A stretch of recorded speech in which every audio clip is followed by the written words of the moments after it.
Hey, everybody. Welcome to the very first Fearless Artist podcast coaching episode where I brought on 4 fearless artists and invited them to have a short hot seat with me where we dug into one question that they were struggling with and what was holding them back. So I was super honored to invite on Naomi, Jason, Bree, and Jonathan. All different instruments, all different issues and things that they're thinking about. And I hope that this episode is going to be super helpful for you. I would love your feedback. So just open your phone and DM the Fearless Artist after you finish listening. Let me know what you think. Let me know what you love about this episode. If it works, I think I'm going to do them more regularly because it was a lot of fun for me to bring people on. And yeah, hope you love the show. As always, thanks for listening, and we'll see you on the other side. Hi there, and welcome to the Fearless Artist Podcast, where we empower classical musicians to build their own thriving careers. I'm your host, Michelle Lynn, and together with Deanna Petre, we teach artists to conquer the entrepreneurial side of their careers and create the futures they want. We are 2 freelance classical musicians who have lived and worked in Europe for a decade, and together we started the Fearless Artist Mastermind, a coaching company created to teach classical musicians how to overcome fear and take action on building their dream careers. In each episode, we will explore the intersection of artistry and entrepreneurship, teaching you the fearless mindset with practical steps and strategies to build a sustainable career. Get ready to build your own artistic brand, find a supportive community of musicians so that you don't have to figure out everything alone, and earn a living that you deserve. We believe that you can be a thriving artist and not a starving one, and we are redefining what it means to be a classical musician in the modern era. Welcome, Naomi, to the podcast hot seat. First time we're doing this, so thank you for volunteering. And what's on your mind today? Sure. Okay, so I'm Naomi. I teach music lessons. I've been a musician my whole life, but music lessons I just love it. And I really focusing on like group classes. And so that's been like super fun this past year to explore them. And I've just kind of discovered that that's like really what I love doing is teaching group piano lessons to like little kids. And it's just so much fun. Every time I step away from it, I just love it. It's so much fun. So that's great. what I do. Yeah. I love that. And where are you based? I'm based in Kansas City metro area. Great. Just for everyone listening. Okay. So what is your hot seat topic today? Okay. So I think when I look at like social media and Instagram, and I know you had a webinar on this, but I'm still like getting hung up on like showing my face on Instagram and and I think that's like my biggest hang up. And I know that I need to address the problem and I need to fix it because I know like that's how I get referrals and that's how I get clients is by people knowing who I am. So it's always like that one-on-one, a personal connection. So I know that I really need to like fix this problem, but it's still a problem. And I've like discovered a few things that I've like tried with the workshop that you did. But it's still, I just have this hang up with it still. And yeah. Okay, great. Thank you for sharing that. This is a very relatable question for a lot of people listening. I know that showing our faces can be overwhelming or we might feel a bit awkward. Can you tell me more about what's getting in your way? Yeah, so with the workshop, I found out like a really good flow and I'm like, okay, this is what I need to do. And so I'm like, okay, I can do a sticky note and I can, put it on my camera lens and all of this stuff. So it had some super good tips, but like just like actually like hitting post and posting it. And I think part of it is like relatable content that I don't know if like that's what is going to work. And then you get all the Instagram like sends you ads. Oh, you're looking for Instagram help and whatever, and then you get like caught in the cycle of like rethinking, well, is this content the right way? And then just sharing it, your face is out there and whatever. I don't know, just like this just keeps getting hung up on that. Okay. Yeah. I hear a lot of different thoughts are coming to you when you go to hit post. You're worried about the algorithm. You're worried about who's going to see you. You're worried about your face being out there. If you had to pinpoint like one specific reason that you're not feeling comfortable yet sharing, do you know what that is? Probably I think maybe when it comes to actually posting, it's just like worried that this is not actually something that is relevant for people to hear, because like I have videos on my phone, but actually posting it saying like, is this really relevant? Is this really something that they want to hear? Is it going to, who's it actually for? And just like, I always want things to make sense on why I do something. And it's important to have the why. And if I know why, then I'm like all for it. But like, is this actually relevant? does this actually matter, Yeah. So and I don't know if that actually even helps anyone. But like for me, I think that's what it is, right? Yeah, sure. I think that there are like 10 people listening right now who are nodding along. Yep, we don't want to show our face online. So can you, digging into this a little bit, can you tell me how your last students have come to you? It's always through word of mouth. Like someone knows someone and they say, hey, this is that you should take lessons from this teacher. Right? Okay. So That's tell me more about why you want to get posting your face on Instagram anyway. Do you feel like it's an important part of your brand, of your teaching studio? So I do, and for two reasons. One, for a marketing thing, I really want to grow. Like I want to have more group classes. I want to have 100 students in 8 classes, and that's really where I want to go with this. But I want to get there faster, and I think that if I am more open on social media so that people actually see my face, they actually know who I am, they'll be more inclined to like send me a message and say, hey, can I take lessons from you, right? And I do have some of like DMs that come in with people every once in a while on the rare occasion where I show something relevant or whatever, then they will comment. But I mean, I agree that it helps build that trust factor if we see your face. What are some of the ways that you've already considered showing your face? Because we don't have to do talking content if that's where you're getting stuck. Is there another way that you could ease into becoming more personal on your page? that's true. I suppose I have like occasionally I'll show like I'll do a selfie of myself or something and I'll do that. And that one I don't know why I'm a little bit more comfortable with that one. I guess. Yeah. Yeah. I think that's a great way. Deanna has a pinned headshot on her Instagram profile right now. So she's currently on mat leave, but if you go to her profile, you see her face and it has a little about her in the description. Like that's a way that you could show your face on the top of your page and then all of your studio content. Okay. Yeah. Tell me more about what kind of content that you would want to talk about on your page and what excites you about that.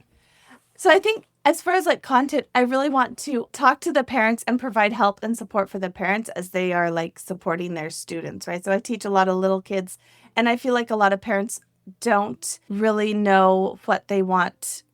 They don't know how to support their kids in their music journey. And so if I'm going to be doing like talking head content or even kind of the direction that I want to go with my content is I want to provide support for the parents on, here's how you can help your kid practice and just empower them to like walk that journey with their child as opposed to saying, hey, go sit down and practice. Like that's what I got when I was a kid. And that's what a lot of parents get. I think a lot of kids, it's just like go practice and you don't really know what or how to support your child. So that's like kind of where I want to go with like in the next like 3 months that's kind of where I want to go with it. That's perfect. So. Okay, so let's make that like your 3-month goal to have you doing talking content. But talking, why is it important to support your child in their practicing? How can you support your child?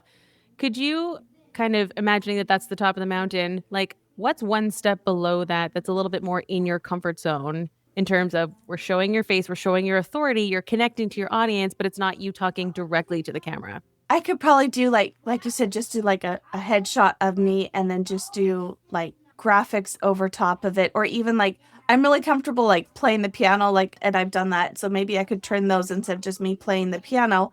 I could do more of show, like do the steps. Well, here's how you get here. You have to, and here's how you can help your child get to that point or something. Right. Like so we're still seeing your face, but you're not actually yet speaking to the camera. Yeah. That's great. Because then you're introducing yourself. I mean, for me on camera, you have a lot of joy. You're very safe. I think that people would be attracted to that. So there's just by being seen, there's a lot of positives that come with that. Like, yes, I'll put my child in this group lesson. It looks like a lot of fun. What are other ways that you can show your face without speaking directly to the camera right now? Well, I have a parent taking videos and photos when I'm teaching, so I could do that as well. And instead of doing it instead of with the twist of like, hey, join this group class, I could do more of, here's how you can support your child in that group class. So like maybe just changing keep the visuals, because I've got a lot of visual content of me actively teaching, but maybe just changing the copy and like the way that I put the reel or the post together into being more of like an educational thing. Yeah, absolutely. That's a great idea because then you're taking your authority, you're showing teaching, show, don't tell. That's one of the best ways that we can market. So you can tell somebody all day, here's how to help your kid. But if you actually show yourself sitting at the piano, or even if you're talking to one of the parents, showing them how to sit at the piano with their child, and you're the authority in the room. You're showing your expertise. People are going to come onto your page and find that, like, oh, Naomi, she wears bright colors. She seems really friendly. This feels good for my kid. How do I get involved in lessons? And then your call to action in every single post. Do you want your child to be supported and have great, fun lessons, whatever your angle is to market the studio? I think we talked about that in your coaching session and in the TFA Fast Forward community. That's where you can really start to, every single person who likes that photo or that post, you get in the DMs with them. Hey, thanks so much for liking my post. Do you have a child? Are you looking for piano lessons? How can I support you? Do you have any questions? Then you can start conversations with potential leads, we call them, the customers, and then sell directly to them to get them into your studio. Awesome. Yeah. What is the first step? What's the first thing you're going to do after this hot seat? I'm going to go write down all my thoughts and my ideas, and then I'm going to brainstorm like how I can make those connections into like those the visuals, and making the connections with like actually making it an educational post, and plan the next 2 weeks of posts so I actually have that in my calendar, and then I will actually do it. I love that. Yeah, making that long-term plan of, okay, in 3 months, we're going to do the talking head content. And but up until then, to help you grow out of your comfort zone, we're going to do the headshot. We're going to show you teaching. We're going to show other people taking films of you, talking about everything that you know. And then eventually you'll get to talking on camera. But you're doing it right now, and you're doing a great job. I could always interview you one day on camera, and you tell me everything you want to know about your studio, and then you crop that out. You know, I do that with coaching content now. From our hot seats, I'm now just taking the recording of the fast forward call and posting that as content rather than talking to my camera. Oh, I like that. That's a really good idea. And I like the visual of the mountain. I like that. That's an great. easy thing to like keep in my mind. Yeah, good. We have to break things down and make them easier for ourselves when we're pushing ourselves out of our comfort zone. You know, we don't have to do it all at once. So, but on the next fast forward call, I would love for you to share this with the group. Okay. And then by then you could even have your first headshot posted and tag us, and we'll share it in the stories. Awesome. Cool. Good. I'll do that. Thanks, Naomi. Thanks for being here today. Hello, Jason. What's up, Michelle? How's it going? It's going good. How are you today? I'm good. There we go. You've got headphones, so you're all good. Perfect. Rocking and rolling. Yeah. Awesome. Okay. So welcome to your hot seat, your podcast hot seat. This is the first time I'm doing this. So thank you for being a volunteer. I think Absolutely. I might have voluntold you for this one, actually. All good. And then I voluntold Bree. So, you know, we're just about telling each other what to do. Yeah. I'm looking forward to meeting your wife after this. Okay, great. Yeah. So what's on your mind? And then the second question is, what's getting in your way? Yeah. So, and it's so interesting because what's on my mind is in many ways already being solved by the Fearless Artist. Like we're doing things within these meetings. So it's just interesting. I'm bringing something in, but I'm like, but we're already solving it by being a part of this community. But I still want your thoughts because it's something I still struggle with daily. And that is making the time, making myself a client, Oh fitting my gosh. myself I and woke up making with that myself the thought in my head. priority. Yeah. Please elaborate. Of just advancing the needle, not just doing coachings, not just doing another lesson, not that, but actually taking the time to email, you know, and pushing that out there and making sure that I'm getting myself seen. And we've been talking about this a lot, you know, through the Slack channel, through the meetings, and then just you and I personally. So yeah, making myself the client is really where I'm finding the struggle happening right now. Okay, thank you. Just quickly for everybody listening, can you do like your 2-sentence who you are and what you do? Yeah, so I'm Jason Nichols, and I live in Prague in the Czech Republic. I'm an opera singer, but I'm also a lot more. I manage logistics for tours around the world. I do graphic design. I also have helped run risk management for banks and banking clients. So quite a broad spectrum of work capabilities, but primarily a singer and an artist. So when we talk about you getting seen and getting visible, it's really in order for you to reach your goal, which is To be a full-time opera singer. yeah, okay, full-time opera singer. So we want concerts. Okay, great. So Yeah. what's getting in your way? The daily life. There's so many things that are on my demands, you know, of I have to meet this client, I have to meet this client, I have to make money to pay the bills. And so I want to pay those bills and I want to also have the future secure and provided for. And I'm thinking about that. And it gets hard when I'm realizing at the end of the day, I'm out of gas. And I haven't done a single thing for myself. I haven't posted anything. I haven't thought about anything. I haven't done a single thing, one, to fill my soul creatively, artistically. And I haven't even thought about hey, that concert you have coming up, in 3 months, like I've got little recitals I'm scheduling and I've got little tours I'm thinking about, but I haven't actually put paper to pen, got an email drafted, things like that. Um, that can be quite demotivating, at the end of the day to realize I haven't done anything. Yeah, I get that. And you have a demanding job, daytime job, right, as well. So that's taking up a lot of Yeah. bandwidth. So when we talk about making yourself a client, what does it mean when you show up for a client? How do you act? How do you dress? What's your energy like? Describe that for me. I am all in for a client because at that moment, they are the person that they are paying for my time. They are paying for my expertise. They are paying for my ability to make their job easier, to do for Mm, them what only I can do. And so when I talk about making myself the client, I have to apply that same thing. I'm the one who knows myself best. I'm the one who knows my abilities best and what I bring to the table best. I have all the confidence in the world that Jason Nichols can do the job that he's being asked to do. I have to show that. And I have to do that and I have to put that out there. And so I think making myself the client is not just putting things on the calendar for myself, but reaching out to people hmm and making a connection. We talk about these 2-minute wins in TFA, and that's advancing the needle. It's not just telling yourself, hey, I'm going to do this. It's actually like doing it and sending out the email. And in that way, I think I begin to hold myself accountable because someone else is in the conversation now. It's no Right. longer just me. Right. And so that's making myself the client, is bringing other people in to the picture. Um, so Yeah, I that's love where I that. kind of land. Okay, I hear you and I totally get that on like a large scale, but like let's talk Yeah. super practically because you said just now that Yeah. your daily schedule, like, oh, I got to meet this client, I got to meet this client. Okay, so what if we had to meet Jason? What would that look Right. like for you, like in the moment? We've talked about this too, and I have been doing this, and I have been doing better since we started talking about this a few weeks ago, of scheduling daily time for myself. And what I try to do and how I try to make this work is I try not to sweat making it like an exact amount of time. Therefore, Mhm. I fail if I don't meet that exact amount of time. I try to make it more that I do something. It's kind of like going to the gym. Today I went to the gym. I didn't want to go to the gym today. I was extraordinarily tired because I woke up like 4 hours before I had to go. Like 4 a.m. I just woke up.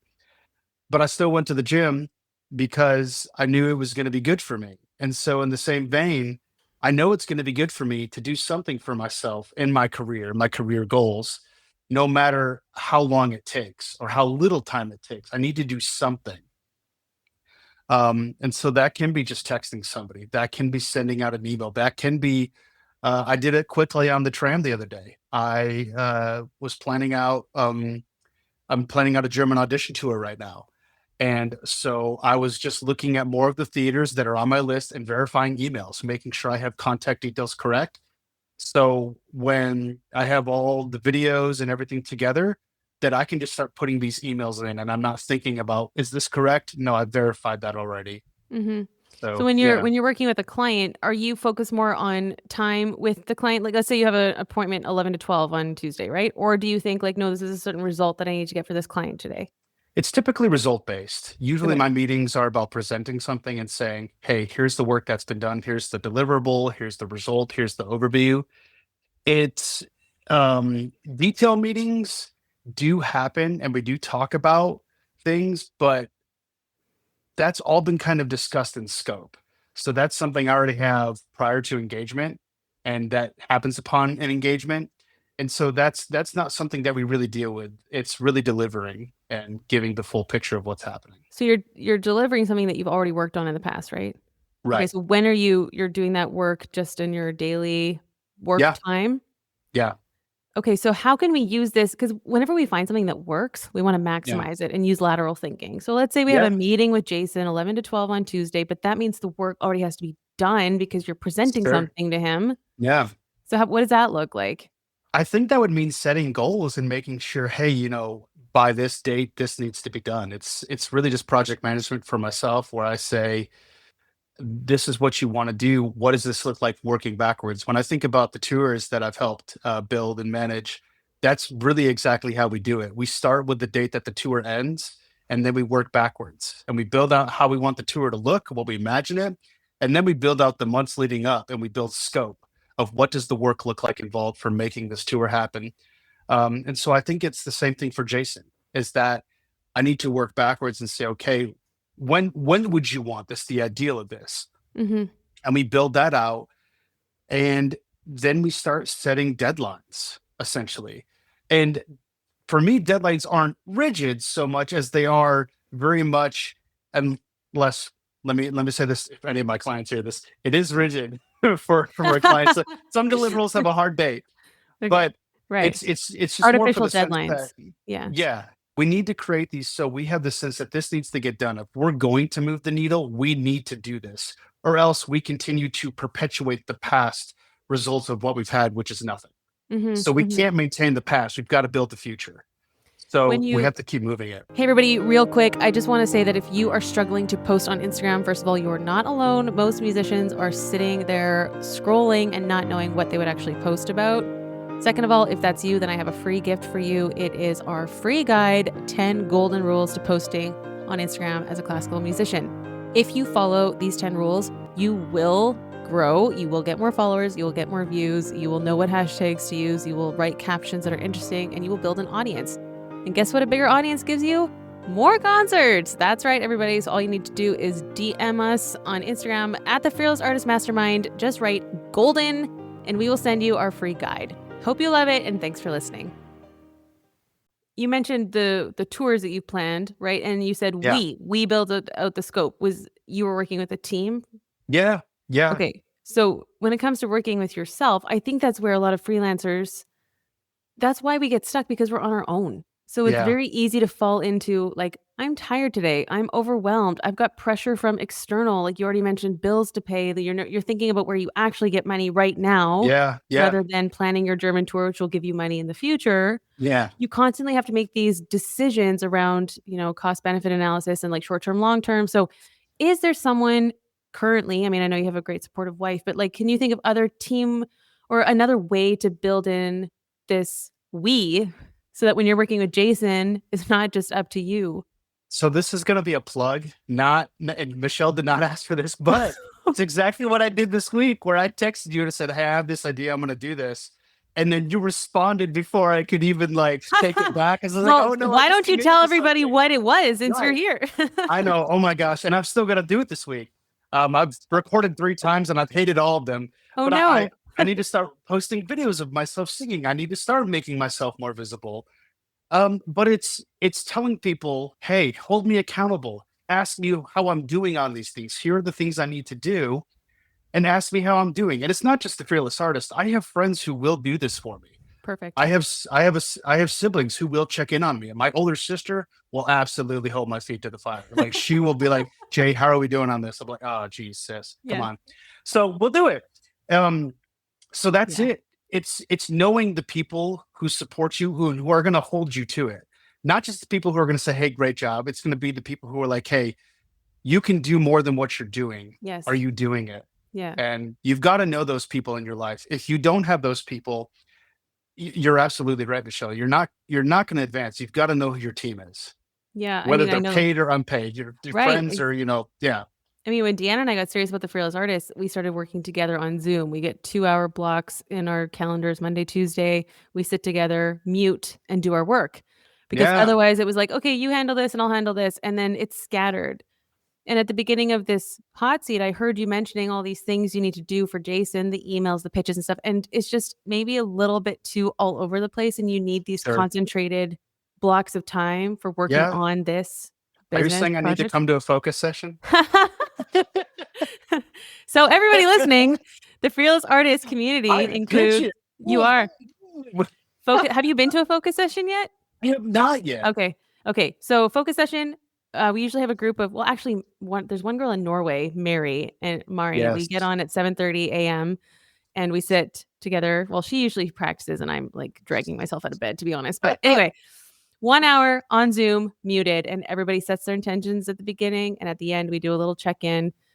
They're super helpful because you have it's what you said. You sent me that video of somebody watching you. You get your work done. Yeah. This is how we're supposed to practice too. Didn't Schumann say you're supposed to always practice like the master's watching? I was not a good student, so I don't know anything that she once said. Okay.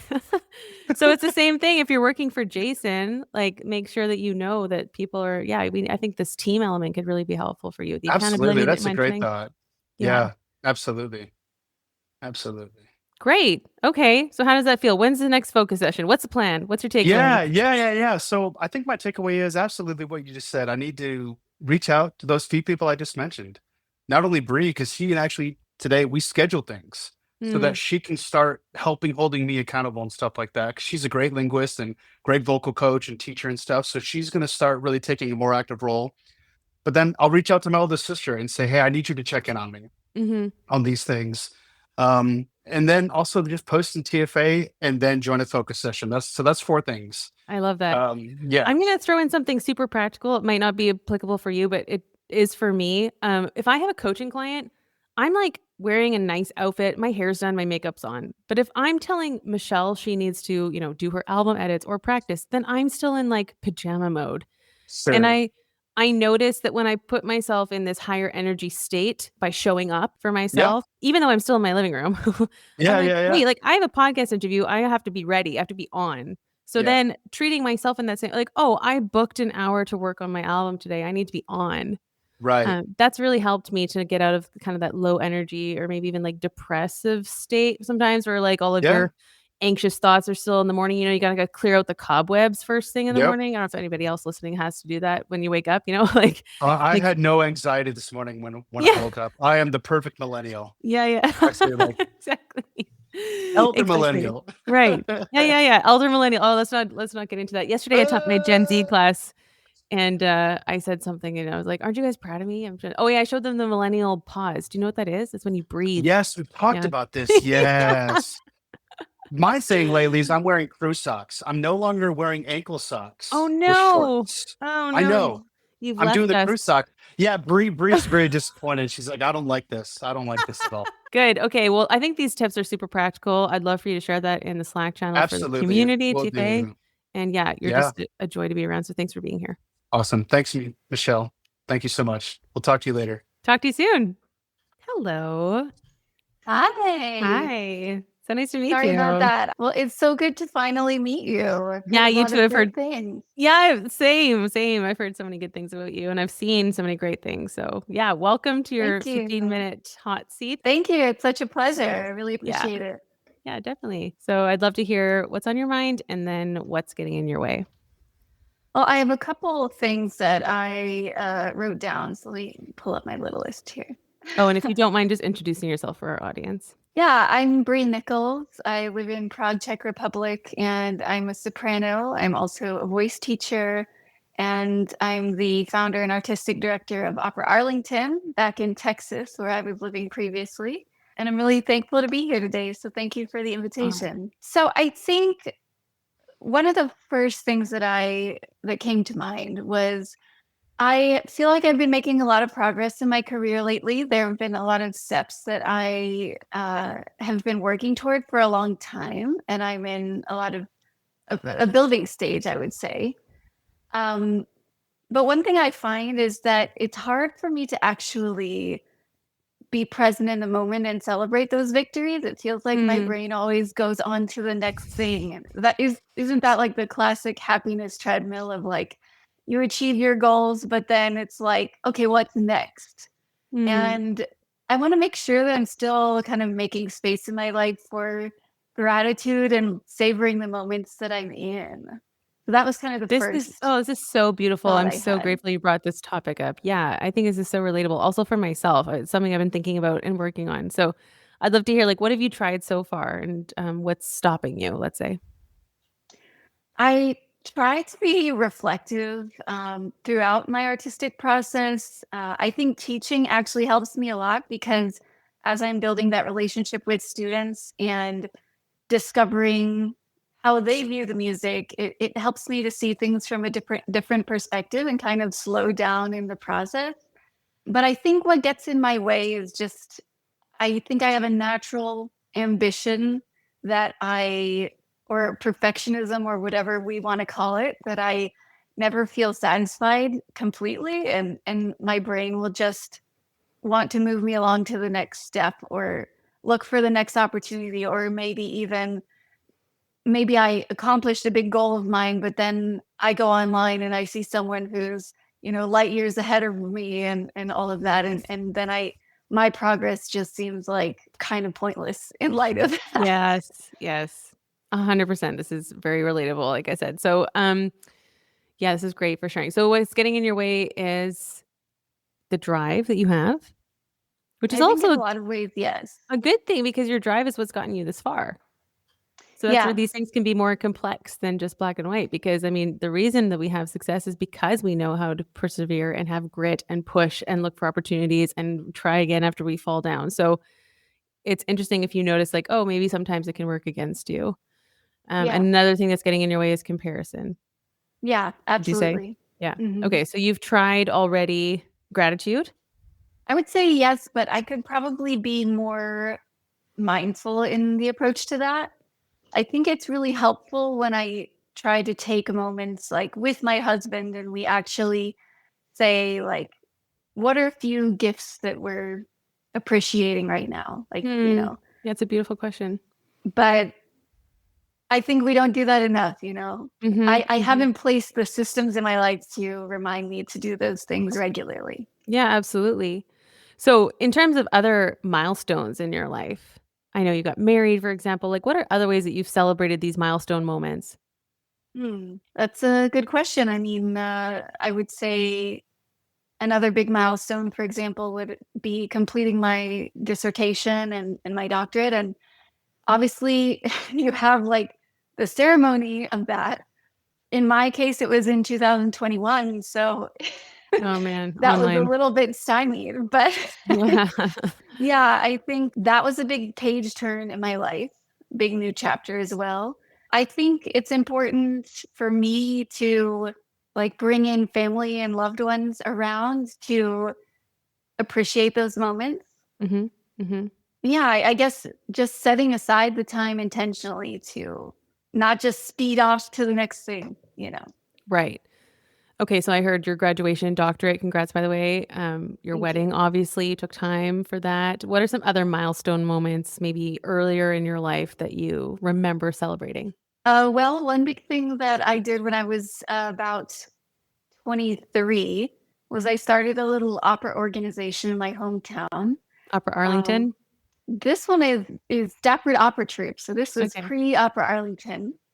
And that was with my very good friend, Corinne Polton. And we put on a tuition-free summer program for high school and young collegiate singers. And it turned out to be like such a special thing for our community that really had no opera of any kind. And I was really proud of us for that. And I think that kind of moment, it was my first time producing.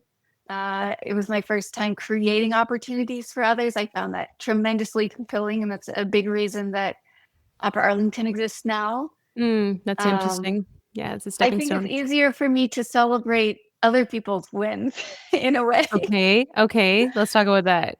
Yeah. I think like I find a lot of joy and fulfillment out of creating that next stepping stone for other artists. Mm-hmm.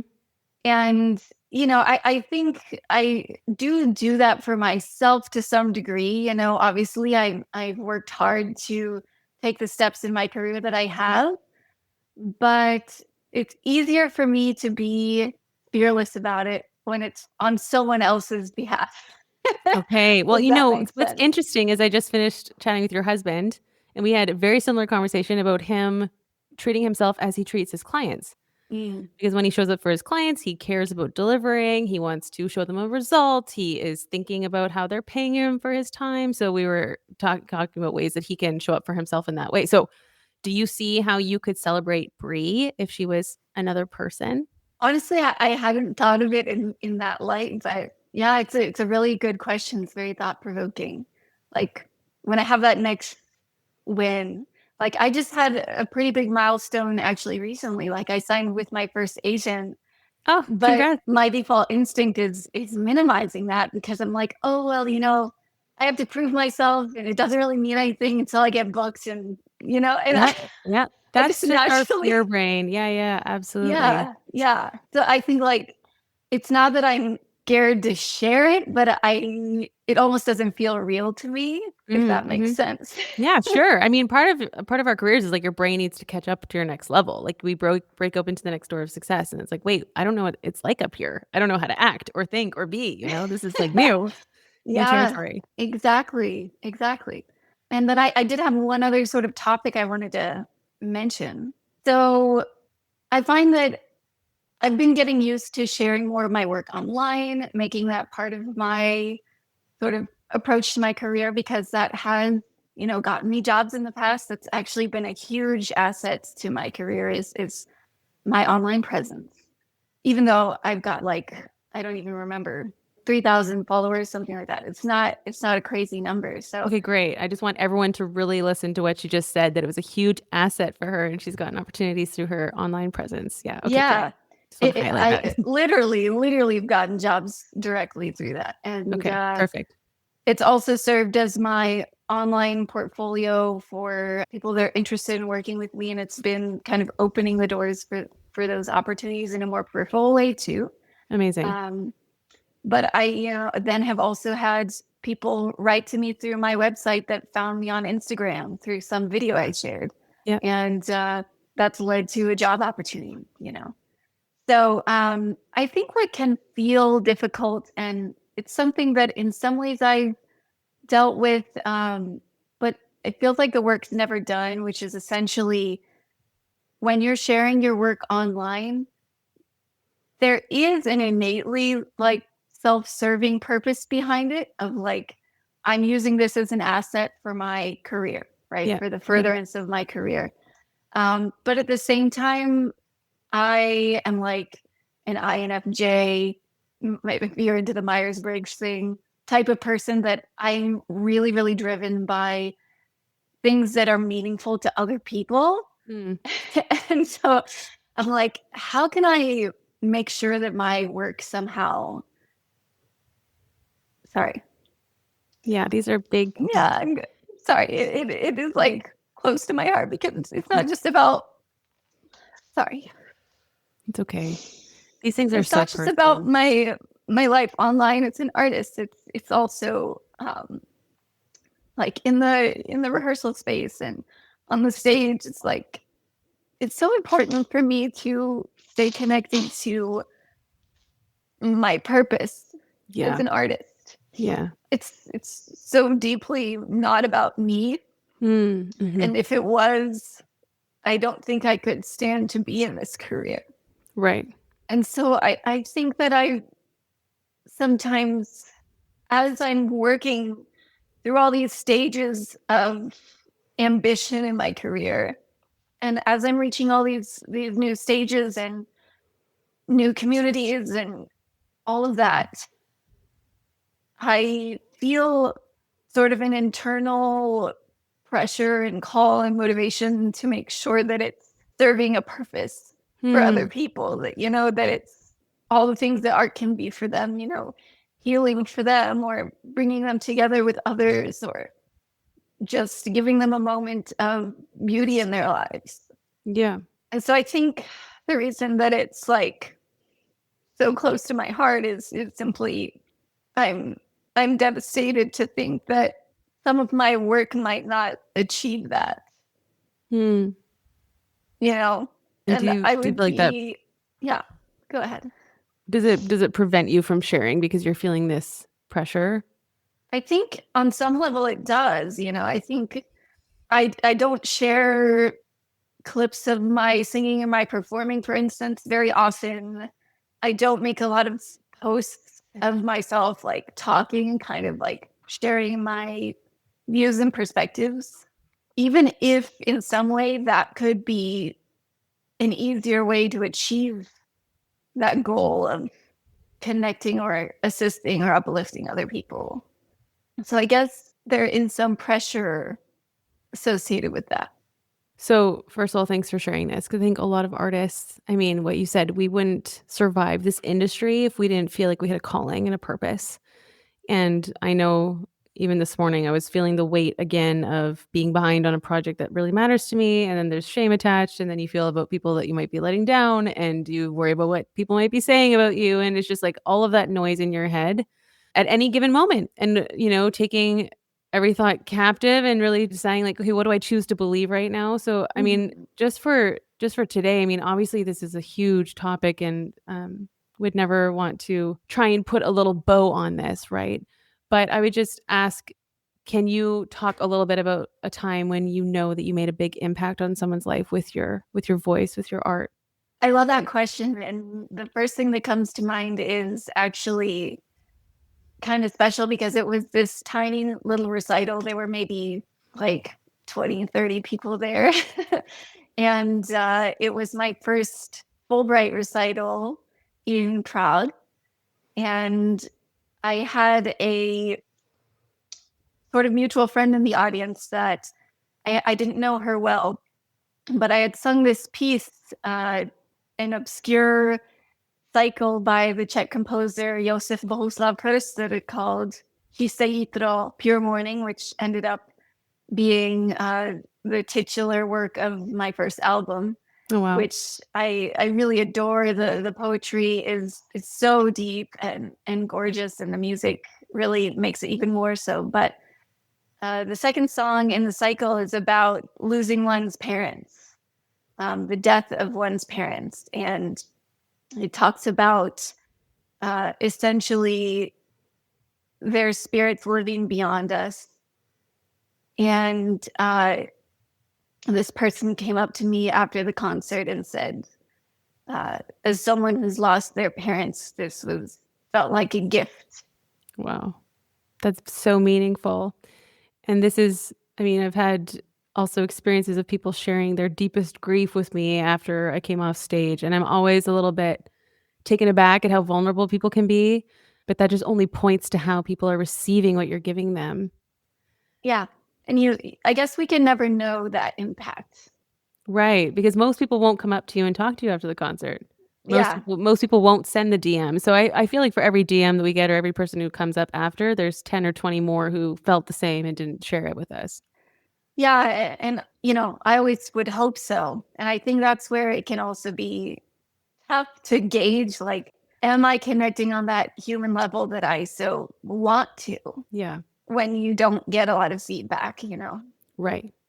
So I would encourage you to write. I mean, obviously that moment came to you instantly, so it's close to your heart, but there might be 10 or 20 more that you don't have front of mind.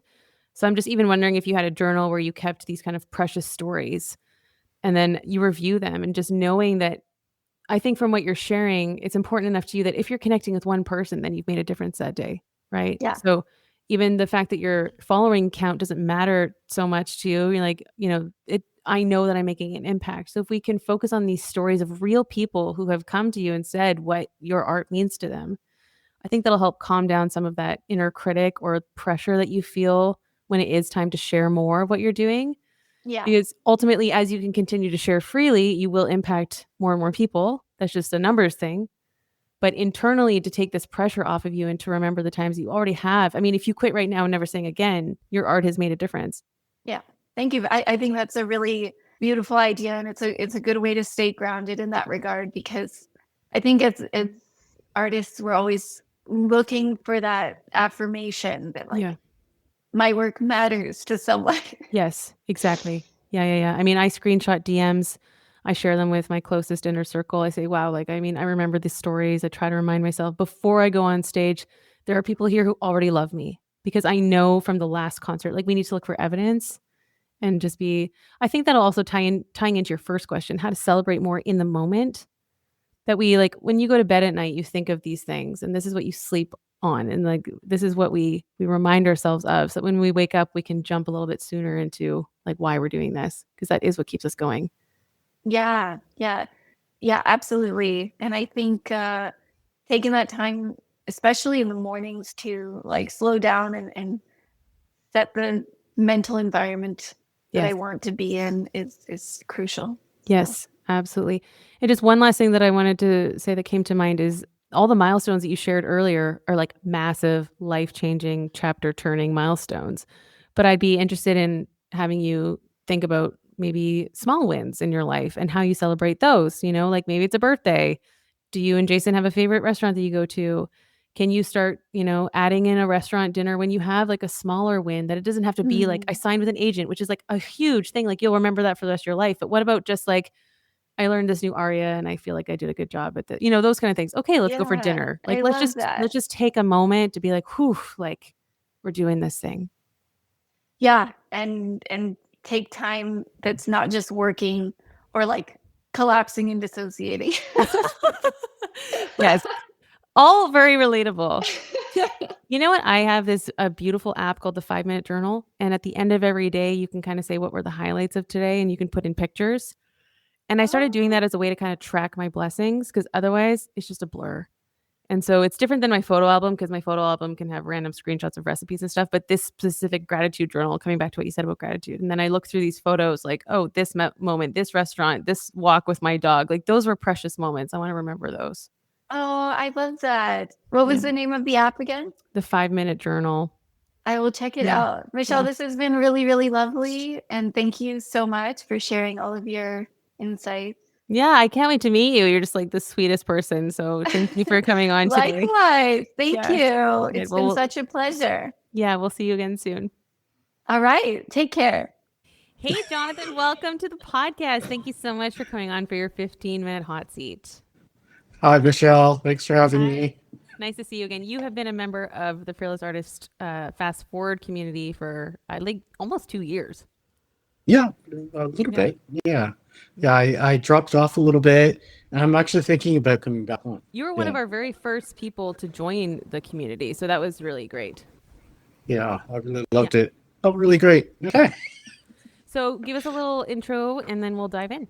Yeah, so I'm Jonathan. I am a amateur fiddle player, and I've been having a lot of decision paralysis about fiddle camps coming up in the summer and future, perhaps.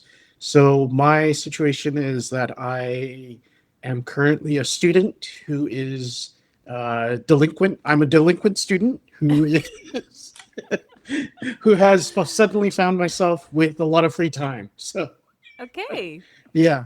So this sort of decision paralysis about enrolling for some kind of fiddle camp or whether to have it be close by or farther away, experience different cultures, different countries, different fiddle styles, and so forth. Yeah, what's getting in my way is a little bit about funding, about sort of if I do one camp, I probably won't be able to do another camp, and whether it's even worth it at all to let's say go overseas when the travel situation is not all that great for me right now. But yeah, so that's in a nutshell. Since I've reached out to you, I actually have been thinking about this on my own a little bit too. So great. Well, that's a very good reason why people get coaching, because even before your first coaching session, you start putting stuff in place because you know that there's a coaching session coming. Yeah, pretty much. I realized that, and I'm like, oh, what should I say? At first, that's one of the benefits. Yeah. So at first, I had a lot of like options, but then I kind of came down to this heart and brain sort of separation between what I feel like I want to do and what makes sense at my current skill level and funding level. So whether to follow my heart or whether to follow my brain. And the word that came up with was focus. So instead of saying whether there's a heart or a brain thing, I should focus on the things that I actually want to do. And that changed my outlook quite a bit more. Okay. Yeah. So what is it that you want to do? So I'm probably not going anywhere this summer because by now it's a little tough to plan for the summer right now because it's already June. So even if I wanted to go to Spain, for example, I think it's for late July, it's going to be really tough to get travel accommodations and so forth. So I've decided. Not possible. I'm the queen of last minute, so you're the expert at this, I guess. Last minute bookings is my jam. So yeah, okay. But I hear you. More difficult. Yeah, okay. I need to find more tips from you about that. But yeah, so I kind of settled. Well, not settled. Decided on two major camps that, well, they're not really camps, they're major events that I've decided on. One is Celtic Colors in Nova Scotia in October. Okay. So that's like pushing the timeline way out. Colors. I love that. Okay. Got it. Yeah, it's like a week long. It's not in one place. It's across the entire Nova Scotia, sort of Wow. the Cape Breton Peninsula. So you have to drive around from day to day, and so Oh, forth. fun. It's just a Sounds really huge party that goes for multiple days, and then you just drive with the party, and then yeah. The other one is Celtic Connections, which is in Scotland, and that's in next February. Oh, It's in okay, February great. each year. Yeah. Yeah. So instead of saying, hey, should I follow my heart and mind and pressuring myself for a decision right now to fit something in for summer, I've decided just the Celtic Colors one is one that I've wanted to do for a long time, Mhm. but it's in October, so it's always in the middle of the school year. Right. So What do you're currently studying? yeah, I'm currently studying, but like I said, I'm going to have a lot of free time. So I decided to put my fiddle ahead of my sort of regular school, and just take a break and take like it's only 1 week, so it's not that much of a break. So it's So have like you I still decided to go in October and February, or what's the issue that I'm probably going to today? go to the October one. Yeah, so the Okay. October one is going to be they haven't released tickets yet, but deciding this early means that as soon as they have the tickets out, I can go and click a button and book for accommodations, and then make my life easier for myself without having to do all the last minute stuff and so forth. Great. So is there an issue that we actually have to solve today? Actually, I don't know. Is this disappointing to you, or is this sound okay No, to you? it's just interesting that like you had this dilemma, and then because you knew you had a hot seat today, you actually solved it yourself. So what does that say? What is that? I think that's a learning moment for a lot of people listening. Well, it just says I actually am very capable of solving problems, and Okay. I think it's the just thinking about talking to you or talking to somebody Mm-hmm. is making that decision be more real, I guess. Before it was just like a hypothetical situation. I don't know. I was Right. typing to you. It's like, oh, Yeah, type, that's type, very type. interesting. So a lot of times we're in these kind of irrational fear or irrational situations, and then by making it really clear and practical, like what you're saying, then a decision came to you. Yeah. I think it also shows that you already know what you needed. Subconsciously, you knew, actually, I don't want to be doing last minute July bookings. I'd rather have some time to think about it. October, I can plan a little bit ahead. Yeah. I think a lot of musicians listening, like we already know what to do, but we don't do it for various reasons. One of them is just not being clear. So it's really good to get like sit down, talk with someone, make a plan, write it out, those kind of things to help us get really clear. I mean, I know that I avoid projects because I'm not really sure what the first step looks like, and it just feels like a lot of panic and stress in my head. Yeah. But So how can we best prepare you for this October? this fiddle October fest? trip, I'm going to have to plan out some stuff. Mhm. I'll rejoin the community and see whatever. Yeah, See whether perfect. there's This any- wasn't supposed to be a any- sales call, but hey. see whether there's any contacts in that area. I don't know. Do you have any? Oh, actually, I do. You know, in who I Canada. just reconnected with is Harpist KT. Her name's Kristen Tuchko. She lives in Newfoundland now, but she's from Moncton. So my friend Adam, composer, he's from Nova Scotia. Oh, okay, cool. Adam Yeah, Clark. yeah. So building connections. I think that's going to be a lot of these fiddle camps. The actual content of it goes really quickly. So it's more the connection building that I find very valuable. Yes, just circling back to what you said earlier about if it's worth going, I think you're hitting the nail on the head. Like being around community and people that are doing the thing that you want to do, you're going to grow, Yeah. learn, be inspired. You'll practice harder when you get home. Yeah. That's all good. I know a few Okay. musicians who would avoid going because, you know, they're not, quote, not ready, haven't practiced enough, etc. But just like being in that environment is so good for our growth and development. Like we need to be around that top level so we can really be inspired and carry that with us. Yeah, that sounds great. Awesome. Yeah, I mean, it's a cool lesson. I also had a mastermind client earlier today, and she was like, yeah, I only updated my website half an hour ago because I knew that if I didn't, you would come at me. It's like- Just like me. Because it's kind of like when we have lessons, you have a lesson booked and you're practicing on Monday because you have a lesson on Tuesday. And so we need accountability. We need artificial deadlines. And yeah, that's what we love so much about the Fast Forward community. So I'm super excited to welcome you back. I think everyone's going to be really happy to see you. We have 45 people in it now, so it's grown. Wow. That's a lot of people. Okay. Yeah, that's a lot of people. Hey, Jonathan, thanks for coming on today.